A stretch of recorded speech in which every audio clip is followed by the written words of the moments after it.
नमस्कार, आप देख रहे हैं जन न्यूज खबरें आप तक। मैं हूं आपके साथ शारदा झा। आप सभी दर्शकों का स्वागत है। बुलेटिन की शुरुआत से पहले नजर डालते हैं आज की हेडलाइंस पर।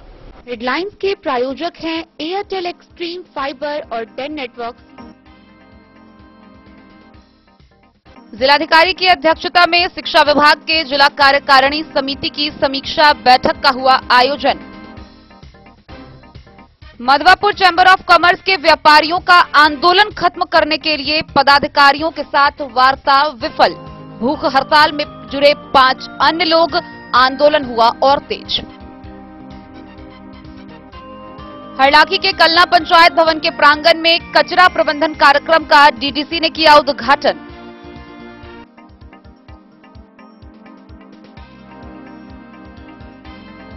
मधुबनी शहर के संस्कृत उच्च विद्यालय सभागार में संस्कृत भाषा के महत्व को लेकर संगोष्ठी का हुआ आयोजन।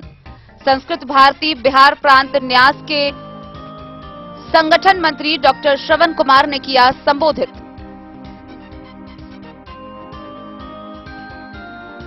बिस्वे पुलिस ने 20 बोतल शराब सहित एक धंधेबाज को किया गिरफ्तार। एक नशेड़ी भी हिरासत में।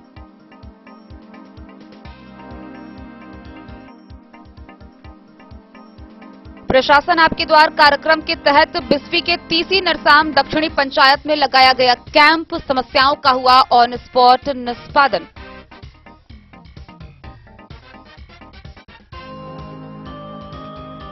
बेनीपट्टी प्रखंड क्षेत्र के अरेर डीहिट टोल में 2 सड़क और एक तालाब घाट का सांसद डॉक्टर अशोक कुमार यादव ने किया उद्घाटन।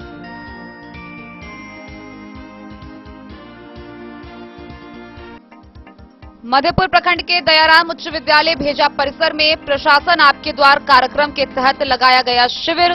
सैकड़ों जन समस्या का हुआ निपटारा। शिवगंगा बालिका +2 उच्च विद्यालय में राजकीय शिक्षक पुरस्कार से सम्मानित डॉक्टर मीनाक्षी कुमारी के सम्मान में समारोह का हुआ आयोजन।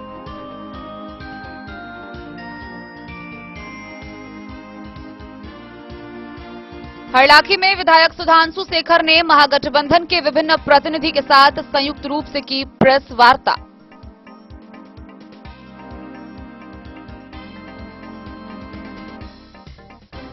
मधुबनी के महिला महाविद्यालय के सहायक वनस्पति विज्ञान के सहायक प्राध्यापक डॉक्टर अरिंदम कुमार को अच्छे शोध कार्य के लिए इंटरनेशनल एजुकेशनल कॉन्क्लेव 2022 में outstanding legacy in research and innovation work से किया गया सम्मानित।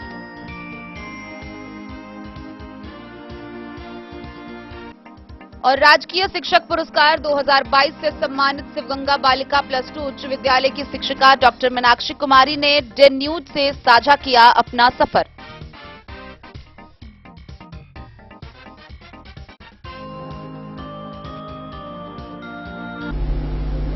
खबरें अब विस्तार से।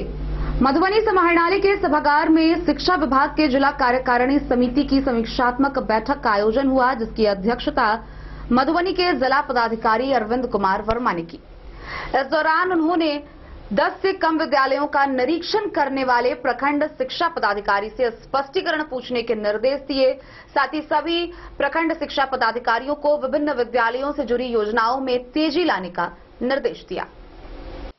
जिलाधिकारी सह अध्यक्ष जिला कार्यकारिणी समिति समग्र शिक्षा अभियान मधुबनी अरविंद कुमार वर्मा की अध्यक्षता में समाहरणालय स्थित सभा कक्ष में शिक्षा विभाग के जिला कार्यकारिणी समिति की समीक्षा बैठक आयोजित की गई।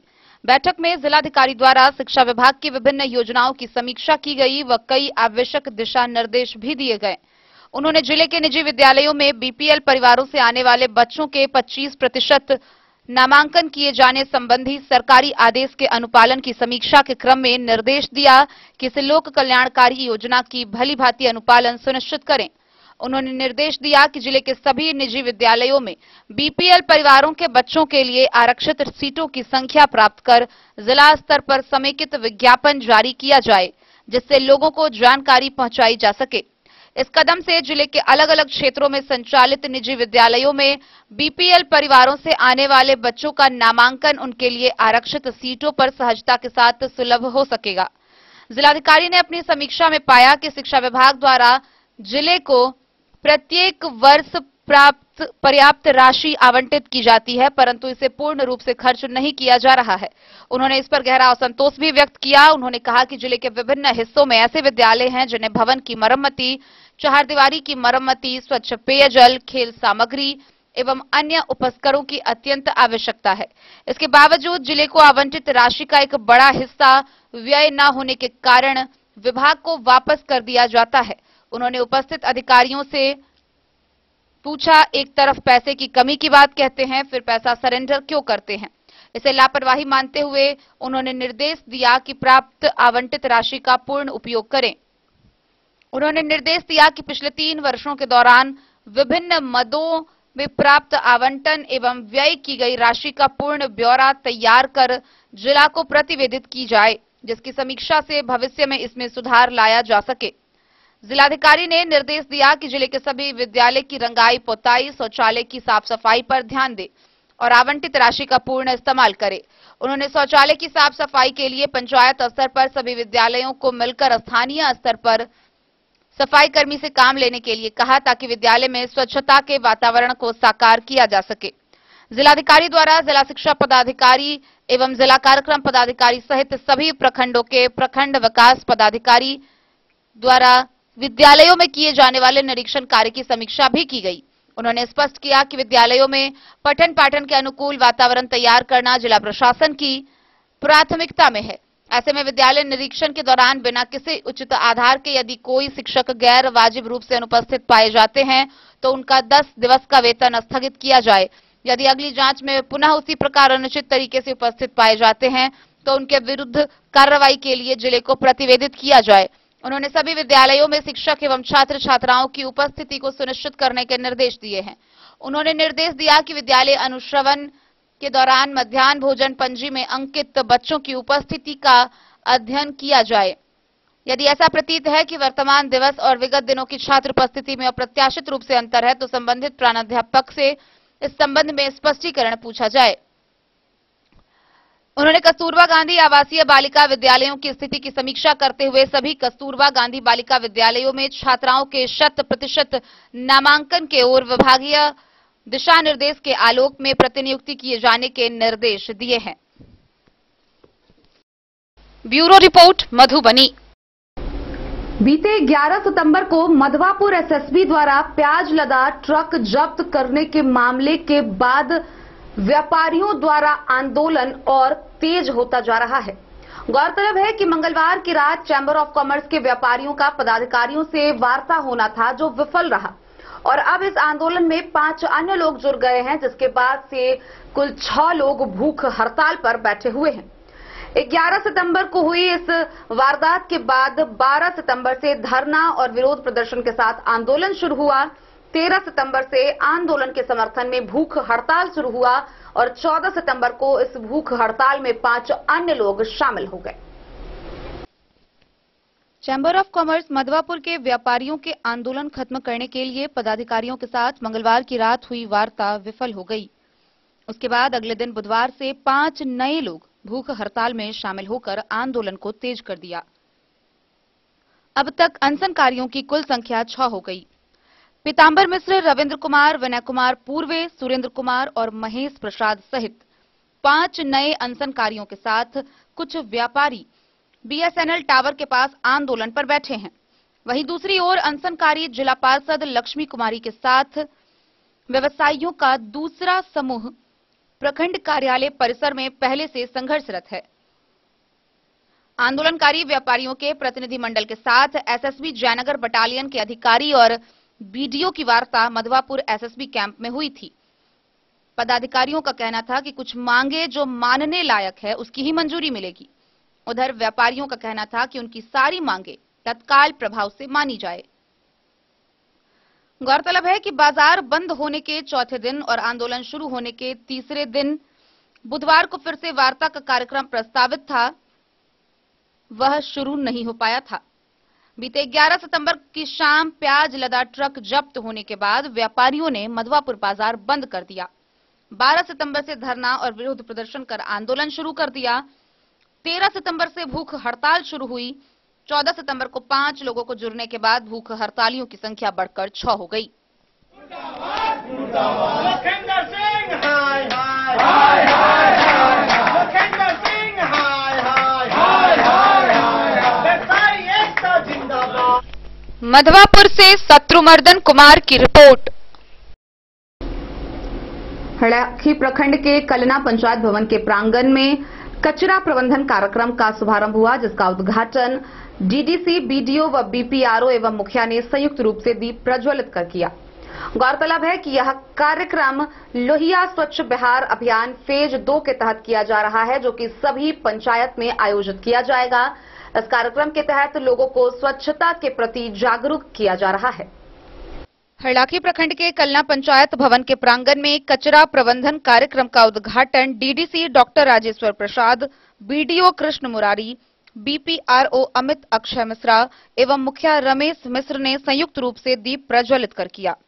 कार्यक्रम को संबोधित करते हुए डीडीसी ने कहा कि लोहिया स्वच्छ बिहार अभियान फेज 2 के तहत कचरा प्रबंधन कार्यक्रम सभी पंचायतों में चलाए जाएंगे। प्रारंभ में कलना पंचायत से इसकी शुरुआत की जा रही है। उन्होंने कहा कि सभी ग्रामीण अपने कूड़ा को कूड़ेदान में ही डालें। ठोस एवं तरल कचरा के लिए 2 प्रकार के डस्टबिन दिए गए हैं। उस डस्टबिन में अलग अलग प्रकार के कचरे को डालें। इससे हमारा गांव व पंचायत स्वच्छ एवं सुंदर बनेगा। उन्होंने बहु उपयोगी योजना में सभी की भागीदारी सुनिश्चित करने की अपील की।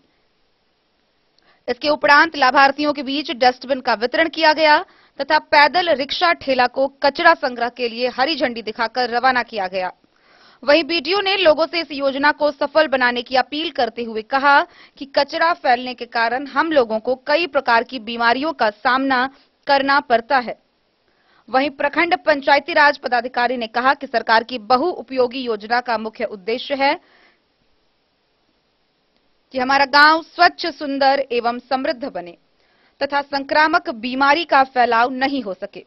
इस मौके पर भाजपा पूर्व जिलाध्यक्ष भोगेंद्र ठाकुर, सरपंच केशव ठाकुर, अनिरुद्ध यादव, राम बालक यादव, रामप्रीत यादव समेत पंचायत के जनप्रतिनिधियों ने भाग लिया। करने जा रहे हैं। इस योजना के तहत प्रथम चरण में प्रत्येक गांव में शौचालय बनवाने और प्रोत्साहन राशि भुगतान करने का कार्य हम करते थे।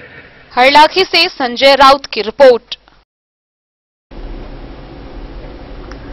संस्कृत भारती बिहार प्रांत न्यास के 1 दिवसीय प्रवास यात्रा पर संगठन मंत्री डॉक्टर श्रवण कुमार मधुबनी शहर के संस्कृत उच्च विद्यालय पहुंचे, जहां आयोजित संस्कृत भाषा के महत्व पर संगोष्ठी को उन्होंने संबोधित किया। संस्कृत भाषा के माध्यम से ही मानव जाति का समग्र विकास संभव है। इस भाषा को जीवंतता बनाए रखने के लिए हम लोगों को संकल्पित होना होगा, तभी हम अखंड भारत के सपने को साकार कर सकते हैं। आधुनिकता के दौर में हम भी विज्ञान की ओर अग्रसर हो रहे हैं। इस क्रम में हमें जानना चाहिए कि विज्ञान की मूल भाषा संस्कृत ही रही है। इन्हीं भाषाओं में वर्णित तथ्यों का अन्वेषण कर नित्य नूतन आविष्कार किए जा रहे हैं। ये बातें संस्कृत भारती बिहार प्रांत न्यास के 1 दिवसीय प्रवास यात्रा पर मंगलवार को मधुबनी पहुंचे संगठन मंत्री डॉक्टर श्रवण कुमार ने कहा। शहर के संस्कृत उच्च विद्यालय सभागार में आयोजित संस्कृत भाषा के महत्व पर आयोजित संगोष्ठी को संबोधित करते हुए उन्होंने बताया कि संस्कृत भारती सरल एवं सहज माध्यम से देश सहित विदेशों में संस्कृत बोलना सिखा रही है। लोग अब फैशन के तौर पर भी संस्कृत बोलना सीख रहे हैं। देश के सैकड़ों संस्कृत भारती के कार्यकर्ता इस अभियान से जुड़कर लोगों को निःशुल्क संस्कृत संभाषण करना सिखा रहे हैं। संगोष्ठी को संबोधित करते हुए साहित्य प्राध्यापक डॉक्टर वीर सनातन पूर्णेंदु राय ने कहा कि अखंड भारत के निर्माण में संस्कृत सभी को जानना चाहिए। वहीं जानकी सेना के संरक्षक मृत्युंजय झा ने अपने संबोधन में सांस्कृतिक धरोहर को अक्षुण्ण रखने में संस्कृत भाषा के महत्व को रेखांकित किया। शिक्षक सतीश कुमार ने युवाओं के सच्चरित्र निर्माण में संस्कृत भाषा की अहमियत पर प्रकाश डाला। कार्यक्रम में दिगंबर तिवारी, वसंत कुमार, विश्वनाथ कारक, वरुण कुमार लालदास, पवन झा, सुभाष चंद्र झा, डॉक्टर शिव नारायण मिश्र समेत कई लोग शामिल हुए। दर्जनों छात्र छात्राएं सम्मिलित हुए। कार्यक्रम का संचालन संस्कृत भारती के प्रांत प्रचार प्रमुख डॉक्टर राम सेवक झा ने तथा धन्यवाद ज्ञापन डॉक्टर प्रजापति ठाकुर ने किया।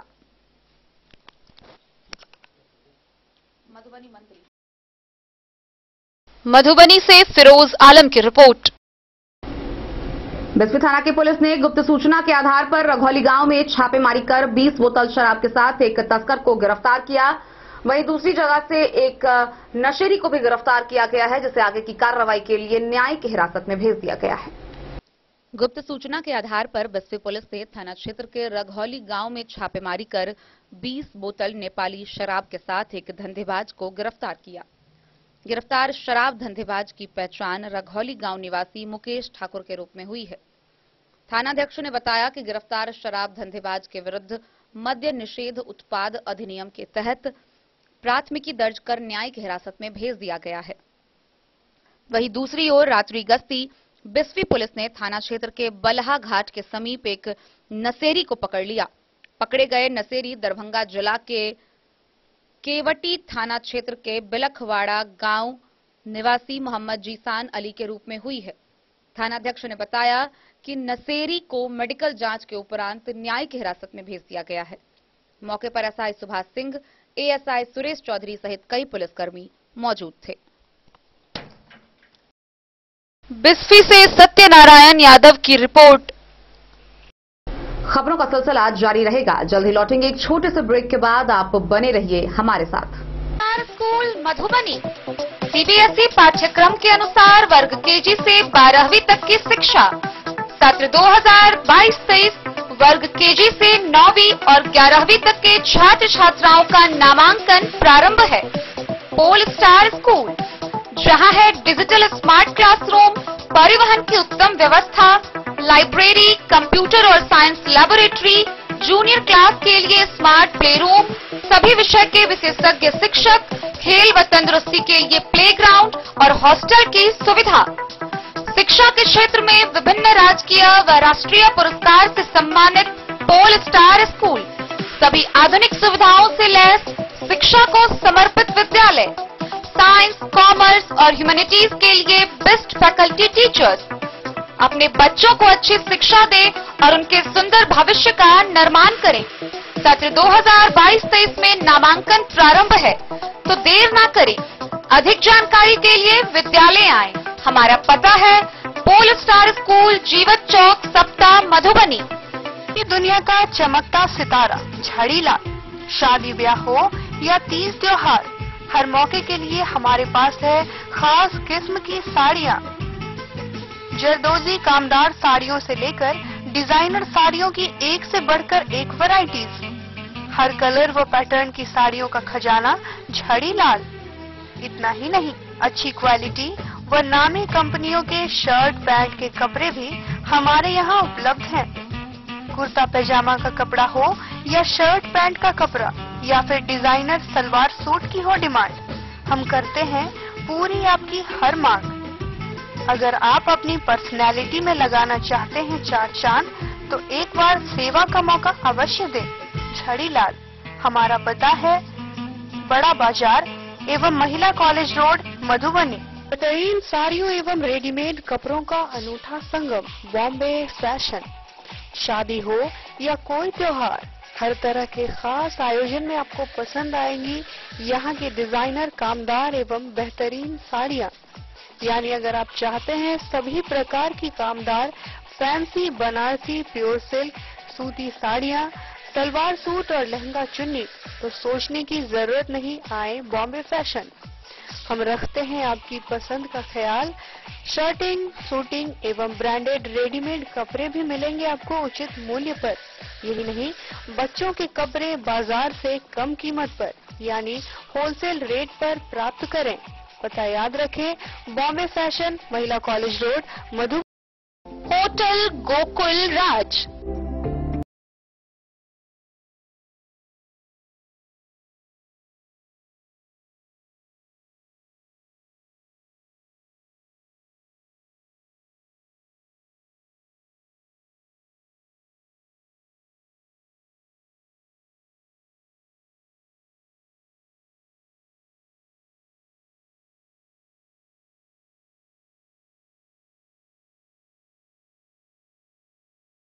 बाजार से दूर शांति और सुकून से भरे वातावरण में मधुबनी शहर के लहरियागंज वार्ड नंबर 1 में पूरे मिथिलांचल क्षेत्र का सबसे भव्य होटल होटल गोकुल राज 4 मंजिला इमारत की इस होटल में है 4 बड़े बड़े बैंकेट हॉल, रिंग सेरेमनी, शादी, मीटिंग या पार्टी, हर एक आयोजन के लिए अलग से हॉल की व्यवस्था, रेस्टोरेंट की व्यवस्था जहां एक से बढ़कर एक लजीज व्यंजनों का मिलेगा संगम और रहने का उचित प्रबंध, suite room, AC room, non AC room से सुसज्जित होटल जहां लिफ्ट की भी है व्यवस्था, पार्किंग का पूरा इंतजाम।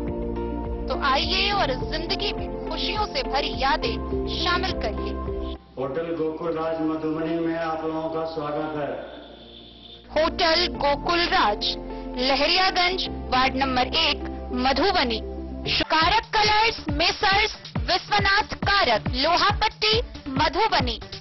यहाँ उपलब्ध है सकरनी wall guard, white cement, polymer base wall putty, दीवारों और प्लास्टर को पकड़ी जकर के सकरनी प्लास्टर बॉन्ड, अद्वितीय उत्पाद जिसे जर्मन टेक्नोलॉजी के सहायता से किया गया है तैयार। किसी प्रकार के हैकिंग की आवश्यकता नहीं।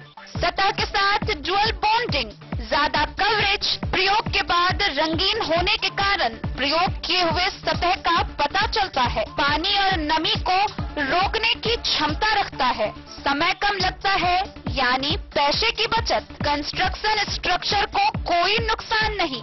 सामान्य तापमान में 9 महीने तक बंद पैकिंग में ठीक रहता है। 5, 10 और 20 किलो पैकिंग में उपलब्ध। शगुन वाटिका मैरिज गार्डन, मधुबनी शहर के बीचों बीच बाबू साहेब चौक पर आपकी सुविधा अनुसार आकर्षक और भव्य मैरिज गार्डन। शगुन वाटिका विवाह भवन, रिंग सेरेमनी हो या हो शादी, छोटा बड़ा पारिवारिक समारोह हो या हो कोई उत्सव या पार्टी, शगुन वाटिका मैरिज गार्डन दे रहा है आपको सबसे बेहतरीन सेवा। बुकिंग के लिए संपर्क करें गणपति टेंट हाउस, पुराना LIC कैंपस, खादी भंडार, मधुबनी। संपर्क सूत्र 7903625254। प्रशासन आपके द्वार कार्यक्रम के तहत बिस्फी प्रखंड के तीसी नरसाम दक्षिणी पंचायत में शिविर लगाया गया। इस शिविर में कई शिकायतों का ऑन स्पॉट निष्पादन किया गया, जहां वरीय उप समाहर्ता विकास कुमार ने इस पूरे शिविर का नेतृत्व किया। वरीय उप समाहर्ता विकास कुमार ने बिस्फी प्रखंड के तीसी नरसाम दक्षिणी पंचायत के राजकीय उत्क्रमित मध्य विद्यालय सकड़ारी में आयोजित कैंप का जायजा लिया। एडीएम ने स्वयं कई मामलों का ऑन स्पॉट निपटारा किया, साथ ही ग्रामीणों से मिलकर चल रही कल्याणकारी योजनाओं का फीडबैक लिया। उन्होंने उत्क्रमित मध्य विद्यालय पतौना में बच्चों के लिए बने खिचड़ी चोखा खाकर गुणवत्ता की जांच की। एडीएम ने आंगनबाड़ी केंद्र संख्या 132 एवं 133 की जांच की, जहां सेविका मिथिलेश देवी एवं एलएस को जमकर फटकार लगाई। एडीएम ने एलएस को कार्य में लापरवाही बरतने पर कार्रवाई करने को लेकर वरीय अधिकारी से शिकायत करने की बात कही। वार्ड संख्या 8 में नल जल योजना की जांच की। एडीएम ने अपने निरीक्षण के दौरान सभी उपस्थित अधिकारियों को देर शाम तक कैंप में बने रहने के निर्देश दिए, ताकि अधिक से अधिक प्राप्त शिकायतों का ऑन स्पॉट निपटारा किया जा सके। कैंप में BDO Manoj Kumar, CO Shrikant Sinha, BEO Mahesh Paswan, MNREGA PO Jeev Chandra, Patauna OP के एसआई राकेश कुमार, मुखिया मोहम्मद कादिर हीरा, पूर्व मुखिया विमलेंदु यादव, सरपंच मोहम्मद शमसाद सहित प्रखंड व अंचल के कई पदाधिकारी मौजूद थे।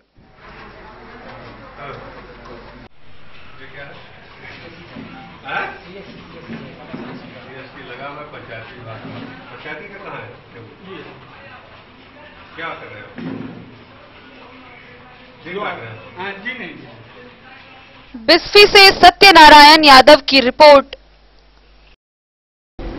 बेनीपट्टी प्रखंड क्षेत्र के अरेरडीह टोल में सांसद क्षेत्र विकास योजना मद के तहत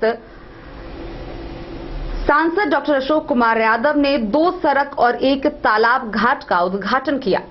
इस दौरान उन्हें उपस्थित लोगों द्वारा सम्मानित भी किया गया। साथ ही उन्होंने लोगों को संबोधित करते हुए अपनी बातें रखी।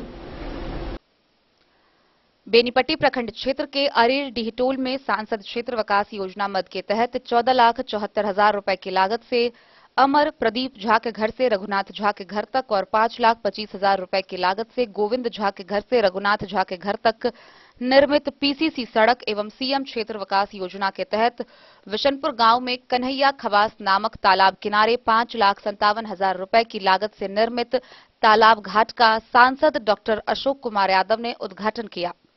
इस दौरान सांसद ने कहा कि अरेर डिहटोल में सड़क नहीं रहने के कारण लोगों को काफी कठिनाइयों का सामना करना पड़ रहा था। बरसात के दिनों में इस टोल के लोग के सामने घुटने भर पानी और कीचड़ में चलने की व्यवस्था बनी रहती थी, जिससे ग्रामीणों को अब निजात मिल गई है। उन्होंने कहा कि मुख्यमंत्री नीतीश कुमार ने बिहार की जनता के जनादेश का अपमान करने का काम किया। जिनके शासनकाल में अराजकता और जंगलराज की स्थिति थी, सीएम ने उनसे हाथ मिला लिया।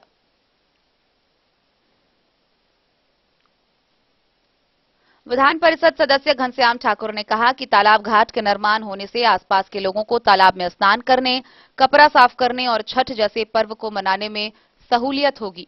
इस क्रम में सांसद, विधान पार्षद सहित अन्य अतिथियों को मिथिला की परंपरा के अनुसार पाग व दुपट्टा से सम्मानित किया गया। मौके पर देवेंद्र यादव, प्रदीप कुमार झा बासु, अरेर मंडल अध्यक्ष शिवशंकर पांडे, सुनील कुमार मिश्र, चंदन मिश्र, संघेश्वर कामत, सुभाष चंद्र उदय समेत कई लोग मौजूद रहे।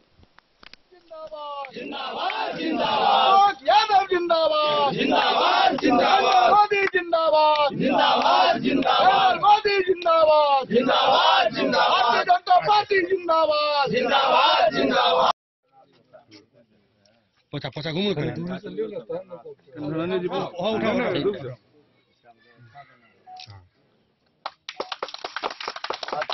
हमार देखियो ब्रो देखियो हां अफसर देखियो हमार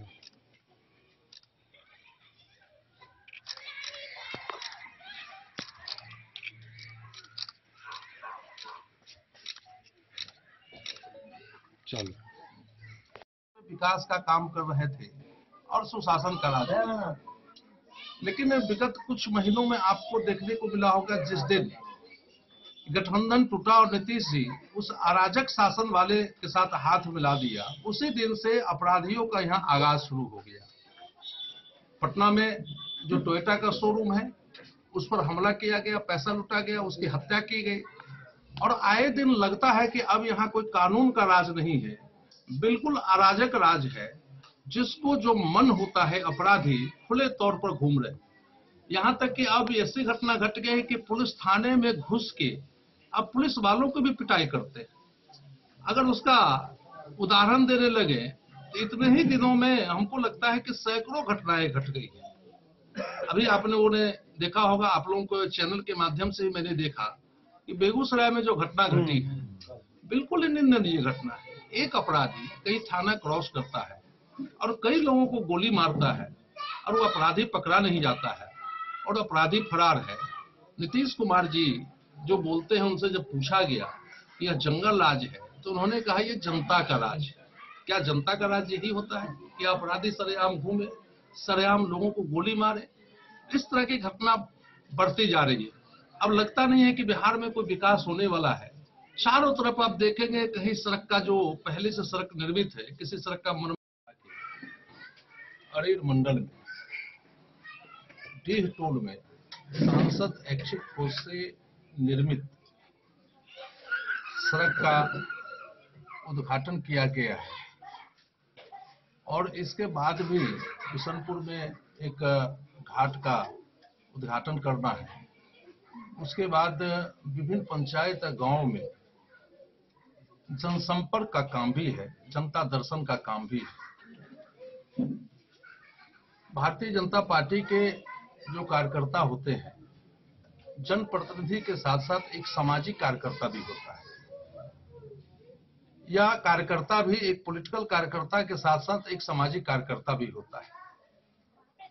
हम लगातार 5 साल जनता के संपर्क में रहते हैं और जनता के सुख और दुख में भागीदारी बनते हैं और जब भी कोई आवश्यकता पड़ती है, जब कोई विपदा या आपदा आती है तो भारतीय जनता पार्टी के कार्यकर्ता अपने स्तर से जितनी भी शक्ति हो समाज का सेवा करते रहते हैं। बेनीपट्टी से विनोद कुमार की रिपोर्ट।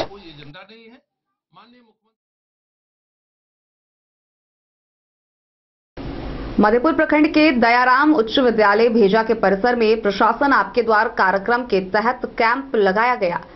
इस कैंप में सैकड़ों मामलों का ऑन स्पॉट निपटारा किया गया। वहीं कैंप में पहुंचे अधिकारी ने क्षेत्र में चल रहे जन विकास कल्याणकारी पंचायतों व योजनाओं की जांच कर समीक्षा की व कई शिकायतों का निष्पादन किया। मधेपुर प्रखंड के दयाराम उच्च विद्यालय भेजा के परिसर में प्रशासन आपके द्वार शिविर में सैकड़ों जन समस्या का निपटारा ऑन दी स्पॉट किया गया। वहीं कुछ जटिल समस्याओं के निपटारे के लिए आवेदक को प्रखंड मुख्यालय आने को कहा गया। इस शिविर में सीपीएम के जिला कमेटी सदस्य राम नारायण यादव रसीद कटवाने के लिए अंचलाधिकारी पंकज कुमार से मांग रहे थे। काफी संघर्ष के बाद उनकी रसीद काटी गई। शिविर में प्रखंड आपूर्ति पदाधिकारी सृजित कुमार, बाल विकास परियोजना पदाधिकारी लक्ष्मी रानी, कन्या अभियंता विवेक कुमार, प्रखंड शिक्षा पदाधिकारी मर्जीना खातून मौजूद रहे। बाल विकास परियोजना पदाधिकारी लक्ष्मी रानी ने भेजा पंचायत के अंतर्गत 5 आंगनबाड़ी सेंटर का निरीक्षण किया, जिसकी जांच प्रतिवेदन विभाग को भेजा जाएगा। सुबह 10 बजे से 4 बजे तक शिविर लगा रहा और जन समस्याओं की सुनवाई चलती रही और उसके निदान का सिलसिला जारी रहा। लगा हुआ है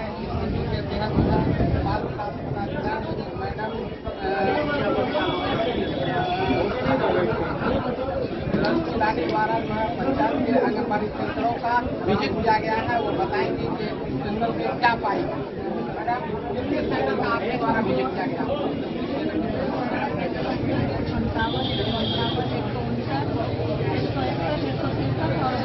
मिला के 7 सेंटर कैसा हुआ? सेंटर खुला हुआ है या बंद था? 6 सेंटर खुले मिले, 1 सेंटर 157 बंद पाया गया।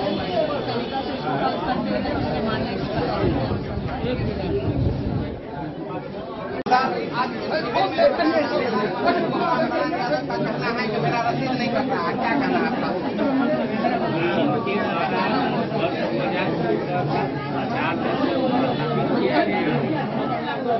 संभव है कि जमाबंदी चढ़ाया चढ़ा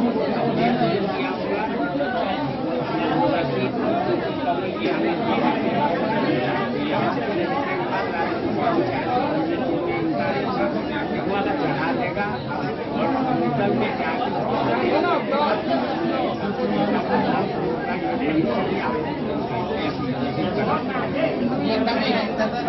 में दर्द नहीं है। हाँ नहीं है, बीएन कर्मचारी का टाइम होता है, इसी कारण यह काम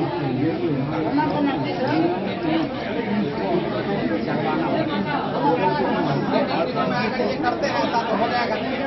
2-3 दिनों में आज यहाँ से जागरूकता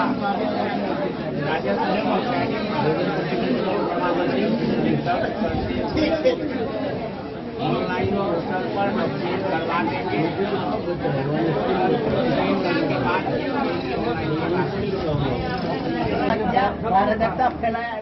मधेपुर से नूर मोहम्मद कासमी की रिपोर्ट। मधुबनी नगर स्थित शिवगंगा बालिका +2 उच्च विद्यालय की शिक्षिका डॉक्टर मीनाक्षी कुमारी के राजकीय शिक्षक पुरस्कार 2022 से सम्मानित होने पर विद्यालय के द्वारा सम्मान समारोह का आयोजन किया गया, जहां मौके पर प्रधानाध्यापिका डॉक्टर रजनी झा समेत अन्य लोगों ने कार्यक्रम को संबोधित किया। वहीं डॉक्टर मीनाक्षी कुमारी के सफल भविष्य की कामना करते हुए उन्हें विद्यालय परिवार के द्वारा सम्मानित किया गया। कुरीतियों की रोक में छात्राओं की जागरूकता जरूरी बाध्यता नहीं, हर खुशी का आधार हमें अध्ययन और अध्यापन को बनाना होगा। यह स्वाभाविक रूप से होगा। जरूरत है कि हम आधुनिक शिक्षा के साथ नैतिक व मौलिक शिक्षा नीति को अपनाएं। शिवगंगा बालिका +2 उच्च विद्यालय में राजकीय शिक्षक पुरस्कार से सम्मानित डॉक्टर मीनाक्षी कुमारी के सम्मान में आयोजित समारोह को संबोधित करते हुए HM डॉक्टर रजनी झा ने यह बात कही। उन्होंने विद्यालय परिवार की ओर से पुरस्कार प्राप्त शिक्षिका डॉक्टर मीनाक्षी को मिथिला की परंपरा के अनुसार पाग दुपट्टा से सम्मानित किया। मंच संचालन प्रमोद कुमार के द्वारा किया गया। समारोह को विद्यालय के शिक्षक व शिक्षिका डॉक्टर अब्दुल समी, प्रमोद कुमार, डॉक्टर तृप्ति, जयंती माला एवं डॉक्टर कपिल कुमार ने मीनाक्षी कुमारी के सम्मान में अपने अपने विचार दिए। वक्ताओं ने शिक्षा व सामाजिक क्षेत्र में डॉक्टर मीनाक्षी कुमारी के किए गए उत्कृष्ट कार्यों का उल्लेख किया। कोविड के समय ऑनलाइन वर्ग का संचालन, खेल दुनिया में विद्यालय के विभिन्न छात्राओं को राज्य और राष्ट्रीय स्तर पर पहुंचाने के कार्य, छात्राओं को आत्मनिर्भर और स्वावलंबी बनाने के उनके निरंतर प्रयास, छात्राओं के बाल विवाह को रोकने के लिए उठाए गए उनके कदम, फ्री कैरियर काउंसलिंग, बच्चों के लिए मोटिवेशनल स्पीकर के रूप में कार्य करना, छात्रों को विभिन्न नए तरीके से पढ़ाई को रोचक तरीके से पढ़ाना जैसी विभिन्न कार्यों का उल्लेख किया गया। सभी शिक्षकों के द्वारा उनके परिवार के सभी सदस्यों का धन्यवाद ज्ञापन किया गया। मधुबनी से फिरोज आलम की रिपोर्ट। खबरों का सिलसिला जारी रहेगा। जल्द ही लौटेंगे एक छोटे से ब्रेक के बाद। आप बने रहिए हमारे साथ। शिक्षा के क्षेत्र में एक नया आयाम अब छोटे बच्चों के लिए भी आधुनिक सुविधाओं के साथ उपलब्ध। विवेकानंद मिशन विद्यापीठ जूनियर, जहां क्लास प्री नर्सरी से 5th स्टैंडर्ड तक के बच्चों का एडमिशन प्रारंभ है। अगर आप भी चाहते हैं अपने बच्चों का शिक्षा के क्षेत्र में बेहतर विकास, तो विवेकानंद मिशन विद्यापीठ जूनियर है आपके लिए तैयार। 2.5 से 10 वर्षों के बच्चों के लिए आपको मिलेगा आधुनिक सुविधाओं के साथ एक बेहतर शिक्षा का माहौल। सीबीएसई बेस्ड करिकुलम सिलेबस के साथ साथ स्टूडेंट्स होंगे art and craft, game and sports और कल्चरल एक्टिविटीज में अव्वल। इंग्लिश मीडियम के माहौल के बीच स्टूडेंट्स बनेंगे स्मार्ट, जहां किताबी ज्ञान के साथ साथ हर क्षेत्र में स्टूडेंट्स होंगे अवेयर। हॉबीज और इंटरेस्ट को मिलेगी प्राथमिकता। तो आइए और अपने बच्चों के बेहतर भविष्य के लिए आज ही नामांकन करवाइए। विवेकानंद मिशन विद्यापीठ जूनियर। हमारा पता है तिरहुत कॉलोनी, नगर परिषद, main road, ward number 21, Madhubani. Ayurveda अपनाएं, निरोगी जीवन पाएं। आईएमसी के आयुर्वेदिक प्रोडक्ट अब आपके शहर मधुबनी में भी उपलब्ध है।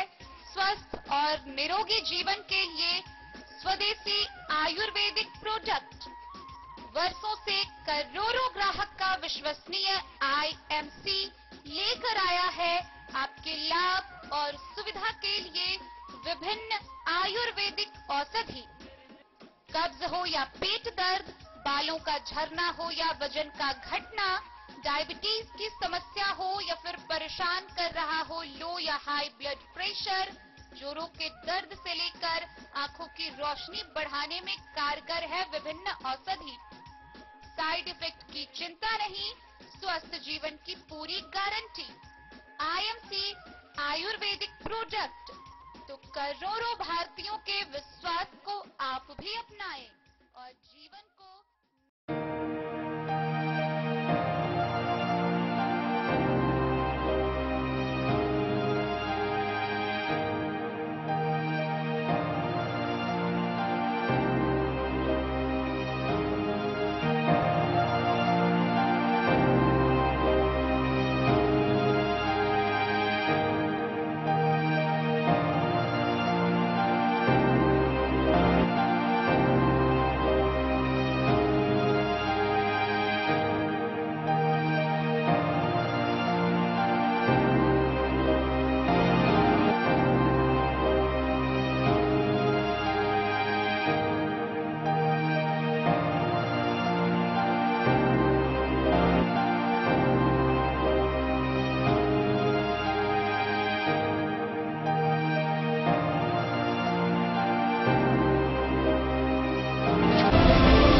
महादेव शाह, अमरनाथ प्रसाद ज्वेलर्स, 916 हॉलमार्क ब्रांडेड गोल्ड एवं डायमंड ज्वेलरी शोरूम, गांधी चौक, राजनगर बाजार, एक भरोसे की पहचान। बीते सोमवार को हरलाखी प्रखंड के बौरहर में पीएमजीएसवाई सड़क के उद्घाटन को पहुंचे सांसद व विधायक के आमने सामने की तकरार के बाद राजनीतिक सरगर्मी बढ़ गई है।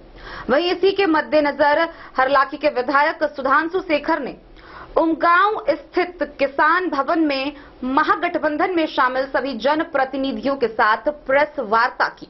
आइए हम आपको विस्तार से दिखाते हैं इस दौरान उन्होंने क्या कुछ कहा। हरलाखी प्रखंड के बौरहर में बीते सोमवार को पीएमजीएसवाई सड़क के उद्घाटन को पहुंचे सांसद व विधायक के आमने सामने तकरार के बाद महागठबंधन व एनडीए के बीच राजनीतिक सरगर्मी बढ़ गई है। दरअसल सड़क उद्घाटन स्थल पर भाजपा पार्टी का झंडा लगाया गया था, जिसे देख विधायक सुधांशु शेखर आग बबूला हो गए। उसके बाद महागठबंधन व एनडीए कार्यकर्ताओं के बीच तनाव का माहौल कायम हो गया था और दोनों पार्टियां अपने अपने पार्टी के समर्थन में नारेबाजी शुरू कर दी थी। करीब 1 घंटे तक चले हाई वोल्टेज ड्रामा के बाद मामला शांत हुआ। इधर इस मामले को लेकर हरलाखी के विधायक सुधांशु शेखर ने उमगांव स्थित किसान भवन में महागठबंधन में शामिल सभी पार्टियों के प्रतिनिधि के साथ प्रेस वार्ता की है। शिक्षा की बात है, महंगाई पर है, ये सारे चीजों किसान की जो समस्या है उस पर उसको कोई लेना देना नहीं है।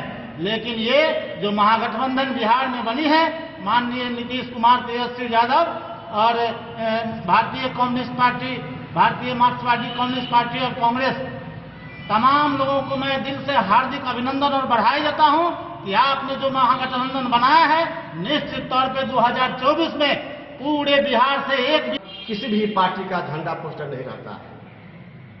आप किसी भी पार्टी के सिंबल पर चुनाव जीतते हैं, क्योंकि चुनाव सिंबल पर भी होता है तो ठीक है, लेकिन झंडा पोस्टर की आवश्यकता चुनाव में ही होता है, किसी पार्टी के कार्यक्रम में होता है, विकास के मंच पर नहीं होता है।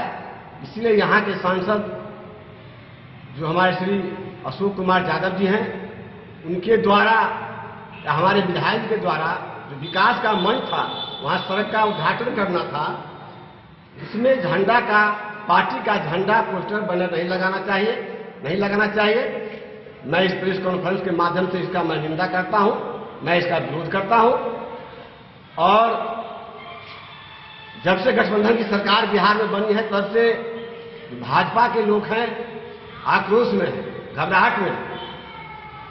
कुर्सी बिहार से चली गई, अब हम लोग सांसद बनेंगे कि नहीं बनेंगे, आक्रोश में है ये लोग। इसीलिए ये लोग अपने व्यवहार का, विचार का परिचय दे रहा है और बोल रहा है कि महागठबंधन जब से बना बिहार में जंगल राज है। जंगल राज नहीं है। हमारे विधायक जी बोले हैं, हम लोग के मुख्यमंत्री नीतीश कुमार जी बोले हैं, जंगल राज नहीं है, बिहार में जनता का राज चल रहा है। और इसीलिए मैं इस प्रेस कॉन्फ्रेंस के माध्यम से तमाम मीडिया बंधु को भी बहुत बहुत धन्यवाद देता हूं। जो घटना 12 तारीख को बौरहर चौक पर हुआ और अब कुछ असामाजिक तत्व वहां बौरहर चौक का जो हम लोग सुने हैं, वह कुछ असामाजिक तत्व खून खराबी कराने का साजिश में था। धैर्यपूर्वक विधायक जी धैर्य से काम किए और धैर्य का परिचय विधायक जी बहुत दिए वहां। और माननीय सांसद महोदय अशोक कुमार यादव जी के द्वारा हुआ है और शिलापट से ऊपर में 2 झंडा बीजेपी, कोई बीजेपी का पार्टी का बपौटी रोड नहीं होता है, सामाजिक रोड होता है। पार्टी उस पर सब पार्टी का चलता है जो विकास का काम होता है। आज पार्टी के झंडा लगा के कहीं पूरा देश में कोई शिलान्यास और उद्घाटन नहीं हुआ है। यह जो किए हैं निंदनीय किए हैं ये सांसद जी, और कह रहे थे उनका हम सुने हैं कि एमपी आयुक्त तो कार्यक्रम में है, तमाम रहिका से लेके उचेठ तक का झंडा लगा हुआ है हर रोड में। उनका उस समय झंडा लगा, पहले तो कोई झंडा नहीं है। शिलापट से ऊपर पोल में झंडा उस समय बना गया है। कार्यकर्ता और कुछ सामाजिक तत्व के द्वारा जो विवाद फंसाने के लिए घूम रहे हैं, वह हरलाखी में उनका मंसूबा चूरमचूर हो जाएगा। यह बात कहना चाहते हैं, वह मंसूबा उनका कामयाब नहीं होगा, भगवा नहीं चलेगा हरलाखी में, जो कोई स्थिति में रहेंगे। यही बात हरलाखी से संजय राउत की रिपोर्ट। मधुबनी शहर स्थित जेएमडीपीएल महिला महाविद्यालय के वनस्पति विज्ञान के सहायक प्राध्यापक डॉक्टर अरिंदम कुमार को नई दिल्ली में आयोजित इंटरनेशनल एजुकेशनल कॉन्क्लेव 2022 में outstanding legacy in research and innovation वर्ग में अवार्ड से सम्मानित किया गया है। उन्हें यह सम्मान शोध क्षेत्र में बेहतर कार्य करने के लिए मिला है। उनके इस सम्मान से पूरे महाविद्यालय में खुशी का माहौल है। मधुबनी के जेएमडीपीएल महिला महाविद्यालय के वनस्पति विज्ञान के सहायक प्राध्यापक डॉक्टर अरिंदम कुमार को नई दिल्ली में आयोजित इंटरनेशनल एजुकेशन कॉन्क्लेव 2022 में outstanding legacy in research and innovation वर्ग में अवार्ड से सम्मानित किया गया है। यह कॉन्क्लेव नई दिल्ली के शांग्रीला एरोज होटल में बीते 10 सितंबर को आयोजित किया गया था। कॉन्क्लेव का आयोजन डीसी कंसल्टेंट और स्टार्ट फ्लाई कंसल्टेंट द्वारा किया गया था। समारोह के मुख्य अतिथि कुरुक्षेत्र विश्वविद्यालय के कुलपति डॉक्टर बलदेव सिंह थे। कॉन्क्लेव के विशिष्ट अतिथि दूरदर्शन के निर्देशक doctor Neerja Gupta, IGNOU director of school doctor CB Mishra, DC consultant director Deepak Chawla, director MSMI Inderjit Singh तथा डीजीवीआईपीएस के डॉक्टर अश्विनी शर्मा थे। इस कार्यक्रम में कई शिक्षाविद और अन्य क्षेत्र के गणमान्य व्यक्ति उपस्थित हुए। कार्यक्रम का शुभारंभ अतिथियों द्वारा दीप प्रज्वलन से हुआ। डॉक्टर अरिंदम कुमार को अच्छे शोध कार्य के लिए सम्मानित किया गया। डॉक्टर अरिंदम कुमार को डॉक्टर नीरजा गुप्ता, निर्देशक दूरदर्शन, पद्मश्री प्रतिभा प्रहलाद, भाजपा नेता विजय जौली और दीपक चावला ने सम्मानित किया। डॉक्टर अरिंदम को स्वर्ण परत युक्त मोमेंटो से सम्मानित किया गया है। गौरतलब है कि हाल ही में डॉक्टर अरिंदम को आइडियल इंडियन अवार्ड 2022 से भी सम्मानित किया गया है। यह अवार्ड शिक्षा के क्षेत्र में सराहनीय योगदान के लिए ideal Indian book of records द्वारा दिया गया है। डॉक्टर अरिंदम कुमार को अवार्ड प्राप्ति पर प्रधानाचार्य डॉक्टर मीना प्रसाद ने बधाई देते हुए कहा कि डॉक्टर अरिंदम कुमार ने महाविद्यालय का गौरव बढ़ाया है। इसके अलावा महाविद्यालय परिवार ने उनके उज्जवल भविष्य की कामना करते हुए उन्हें बधाई दी है। Bureau report, Madhubani. बीते 5 सितंबर को मधुबनी शिवगंगा बालिका प्लस 2 उच्च विद्यालय की शिक्षिका डॉक्टर मीनाक्षी कुमारी को शिक्षा के क्षेत्र में व छात्राओं के कैरियर काउंसलिंग व उनके मार्गदर्शन के क्षेत्र में बेहतर कार्य करने को लेकर राजकीय शिक्षक पुरस्कार 2022 से सम्मानित किया गया। इसी के मद्देनजर डन न्यूज की टीम से उन्होंने खास बातचीत करते हुए विभिन्न जानकारियां साझा की। आइए हम आपको डन न्यूज पर दिखाते हैं यह खास पेशकश। नमस्कार, आप देख रहे हैं डन न्यूज, खबरें आप तक। मैं हूं आपके साथ शारदा झा। हम यहां मधुबनी समाहरणालय के सामने स्थित शिवगंगा बालिका प्लस 2 उच्च विद्यालय पहुंचे हैं। यहां हम आपको मिला रहे हैं एक खास शिक्षिका से, डॉक्टर मीनाक्षी कुमारी, जिन्हें बीते 5 सितंबर को राजकीय शिक्षक पुरस्कार 2022 से सम्मानित किया गया है। आज डन न्यूज की टीम विद्यालय पहुंची है उनकी इस खास यात्रा को समझने के लिए। तो हमारे साथ मौजूद है शिवगंगा बालिका प्लस 2 उच्च विद्यालय की शिक्षिका डॉक्टर मीनाक्षी कुमारी। मैम, आपका बहुत बहुत स्वागत है। सबसे पहले हम जानना चाहेंगे कि आप कितने वर्ष से शिक्षिका के पेशे में हैं? मैं 2014 में 30 जनवरी 2014 को इस विद्यालय में मेरी ज्वाइनिंग हुई थी। तब से लेकर आज तक मैं हूँ। 8.5 साल के करीब मुझे नौकरी के हो गए हैं अभी। हम आपको बता दें कि 8.5 साल के दरमियान अब तक इन्होंने बहुत सारे काम किए हैं। खासकर कोरोना वायरस संक्रमण के दौरान इन्होंने ऑनलाइन शिक्षा के माध्यम से लड़कियों के लिए एक मार्गदर्शिका के रूप में भूमिका निभाई है। हम जानना चाहेंगे कि इन पिछले 8.5 साल का मैम आपका सफर कैसा रहा? मेरा सफर काफी रोमांचक रहा। 8 सालों में मैंने बहुत कुछ सीखा और बहुत कुछ अपने बच्चों को दिया। 8 साल में मैंने एक ही लक्ष्य को मैं हमेशा आगे रखी कि हमारी बच्चियां कहीं ना कहीं आत्मनिर्भर बने। ये जरूरी नहीं था बच्चियां पढ़ने में ही बहुत अच्छी बने, शिक्षा के क्षेत्र में वो आगे बढ़े। मैंने उसकी रुचियों को ढूंढना शुरू किया और जिस रुचि में, जिस क्षेत्र में उसकी रुचि थी, उस क्षेत्र में मैंने उसको बढ़ाने की हर संभव कोशिश की है। और कोविड के समय की जो आपने बात की, उस समय मेरे लिए बहुत ही चुनौतीपूर्ण था, क्योंकि सारे लोग घर में बंद थे। हमारे बच्चे की पढ़ाई कहीं ना कहीं बहुत ज्यादा प्रभावित हो रही थी। इसके लिए मैंने सबसे पहले बच्चों का अपना ग्रुप बनाया और अपने स्कूल के बच्चों को ही मैंने अपने सब्जेक्ट की जानकारी देना शुरू किया। लेकिन मुझे लगा नहीं, ऐसे तो बहुत सारे बिहार में बच्चे हैं, कहीं ना कहीं पढ़ाई से उनका प्रभाव पड़ रहा है पढ़ाई पे। तो मैंने एक मंच बनाया, the Bihar teacher history maker. उससे मैं जुड़ी और पूरे बिहार के बच्चों को मैंने ऑनलाइन शिक्षा अपने सब्जेक्ट का ही नहीं, और इसके अलावा मानसिक तनाव में जो बच्चे रहते हैं, उसके लिए मैंने मोटिवेशनल स्पीकर के रूप में काम किया, तो ताकि बच्चे अपने मानसिक तनाव को भूल के शिक्षा की ओर ध्यान दे सकें। और उसके अलावा मैंने बच्चों को घर में रह के क्रिएटिविटी कैसे होना चाहिए, घर के घरेलू सामान जो है, छोटे छोटे सामान है जिसका हम उपयोग नहीं करते हैं, उसका उपयोग कर कैसे हम अपना जीवन यापन कर सकते हैं, उस ओर भी मैंने बहुत सारे कार्य किए हैं।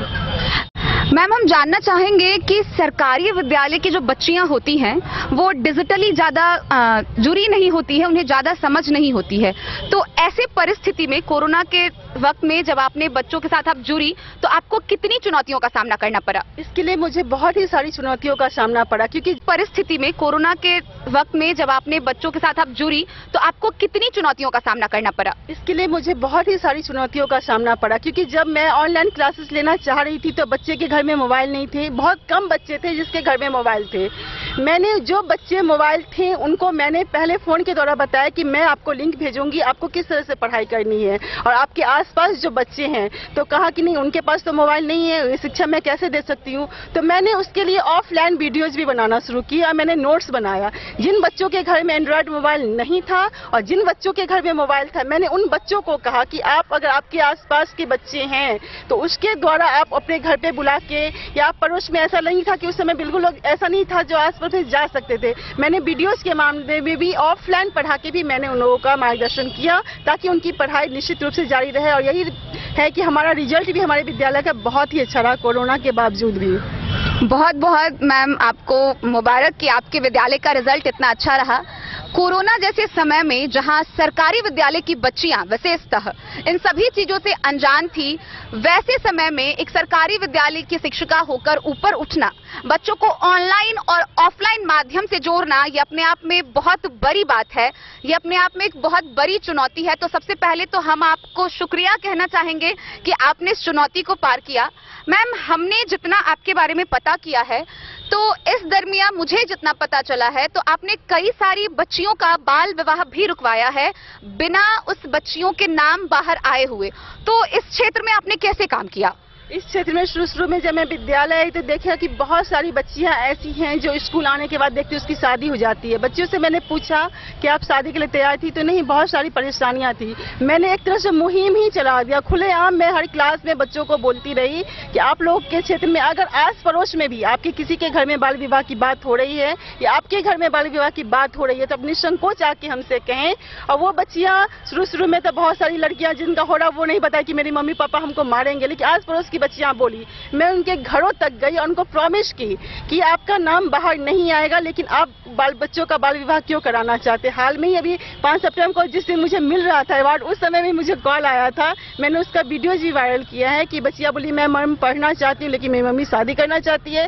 मैं सबसे पहले उनके पेरेंट्स से मिलती हूँ, उनकी समस्या जानना चाहती हूँ कि क्यों वो आखिर बच्चों का बाल विवाह करना चाहते। कुछ ना कुछ तो रीजन है, ऐसा मैं नहीं समझती हूँ कि माँ बाप बच्चों के दुश्मन होते हैं। कहीं कहीं समाज का हो जाता है, समाज के परिवेश हो जाते हैं, नहीं बच्ची बड़ी हो गई है शादी कर लो। कभी फाइनेंशियल होता है, कभी होता है कि नहीं हमारी बच्ची कहीं समाज में रह के बिगड़ जाएगी। बहुत सारी ऐसी चुनौतियां होती है, बहुत सारी धमकियां भी होता है कि नहीं हमारी बच्ची कहीं समाज में रह के बिगड़ जाएगी। बहुत सारी ऐसी चुनौतियां होती है, बहुत सारी धमकियां भी मुझे मिली कि आप मेरी बच्ची को बिगाड़ रहे हैं, लेकिन मैंने कभी हिम्मत नहीं हारी।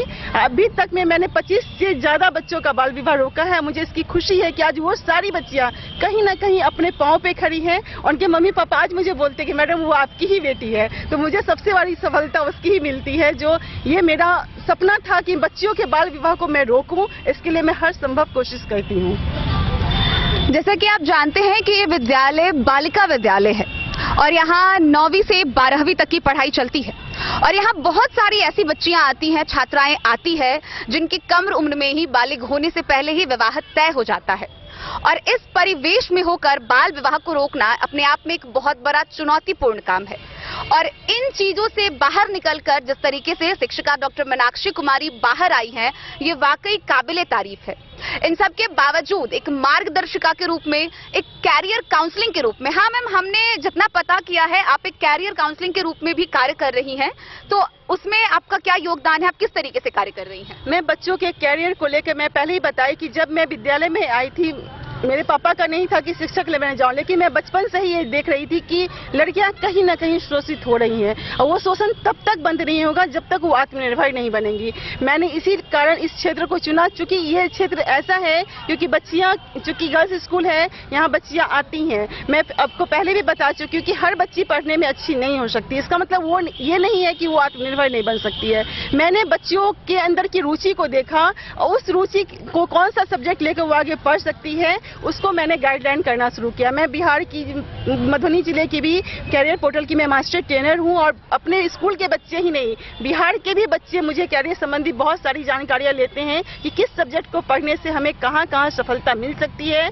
और अगर मैं पढ़ने में अच्छी नहीं हूँ तो किस तरह मैं घर में रहकर व्यवसाय को खोल सकती हूँ, कर सकती हूँ। इस दौरान भी बहुत सारी बच्चियाँ जो है आत्मनिर्भर बन के बहुत जगह काम कर रही है। मैं आज भी उनसे जुड़ी हुई हूँ और मुझे अच्छा लगता है कि बच्चियाँ कहीं ना कहीं मेरी बातों को समझी हैं, आज भी मुझसे जुड़ी हुई हैं। बहुत बहुत धन्यवाद मैम। तो जैसा कि आप देख रहे हैं कि इस 8 वर्षों के सफर में ना केवल सिर्फ बच्चियों के लिए एक बेहतर शिक्षिका बनना, कोरोना जैसे समय में एक मार्गदर्शिका बनना, सरकारी विद्यालय जैसी छात्राओं के साथ इस परिवेश में रहकर भी कैरियर काउंसलिंग करना, अभिभावकों से बात करके उनका बाल विवाह रुकवाना, और अभी जैसे कि मैम आपने बताया कि आपने शिक्षा को लेकर एक मंच तैयार किया था, क्या नाम था उसका? मैंने the Bihar teacher history maker, वो मंच पहले से था लेकिन मैंने मधुबनी जिला के बच्चों को उससे जोड़ा। हर संभव मैंने कोशिश की, बच्चे उनके बहुत जगह काम कर रही है। मैं आज भी उनसे जुड़ी हुई हूँ और मुझे अच्छा लगता है कि बच्चियाँ कहीं ना कहीं मेरी बातों को समझी हैं, आज भी मुझसे जुड़ी हुई हैं। बहुत बहुत धन्यवाद मैम। तो जैसा कि आप देख रहे हैं कि इस 8 वर्षों के सफर में ना केवल सिर्फ बच्चियों के लिए एक बेहतर शिक्षिका बनना, कोरोना जैसे समय में एक मार्गदर्शिका बनना, सरकारी विद्यालय जैसी छात्राओं के साथ इस परिवेश में रहकर भी कैरियर काउंसलिंग करना, अभिभावकों से बात करके उनका बाल विवाह रुकवाना, और अभी जैसे कि मैम आपने बताया कि आपने शिक्षा को लेकर एक मंच तैयार किया था, क्या नाम था उसका? मैंने the Bihar teacher history maker, वो मंच पहले से था लेकिन मैंने मधुबनी जिला के बच्चों को उससे जोड़ा। हर संभव मैंने कोशिश की बच्चे उससे जुड़े, और इसके लिए पिछले साल मुझे अवार्ड भी मिला था पटना में जाके बहुत बड़े शिक्षाविदों के द्वारा, क्योंकि मैंने बहुत कम समय में बच्चों का सिलेबस ही नहीं कंप्लीट करवाया बल्कि क्रैश कोर्स करवा के कम समय में उनको अपने मैट्रिक और इंटर के एग्जामिनेशन के लिए प्रिपेयर करवाया था मैंने।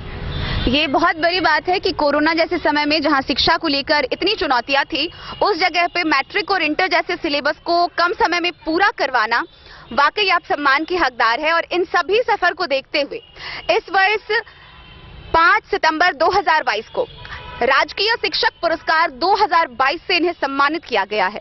हम एक बार फिर गौरव करते हैं मधुबनी की धरती पर कि मधुबनी की धरती पर अभी भी ऐसी महिलाएं मौजूद हैं और आगे भी मौजूद होंगी जो अपने आप में एक मिसाल है, और इसी तरह डॉक्टर मीनाक्षी कुमारी की तरह उनसे इंस्पायर होके, उनसे प्रोत्साहित होके आगे भी अपना कार्य करती रहेंगी। मैम, डेन न्यूज की पूरी टीम आपके सफल भविष्य की कामना करती है, आपके इस पुरस्कार के लिए आपको बधाई देती है और इसके साथ ही चाहती है कि आप इसी प्रकार कार्य करते रहें और हम आपसे यूं ही मिलते रहें। धन्यवाद। लेकिन मैं इस मंच के माध्यम से, इस डेन न्यूज के माध्यम से अपने समाज के बच्चों, उसके पेरेंट्स के लिए एक न्यूज देना जरूर चाहूंगी कि बच्चों को खुद भी पढ़ाएं और उनको पढ़ने के लिए प्रोत्साहित भी करें। मेरा एक मुहिम था, आपने देखा भी होगा, खुद भी पढ़ो औरों को भी पढ़ाओ।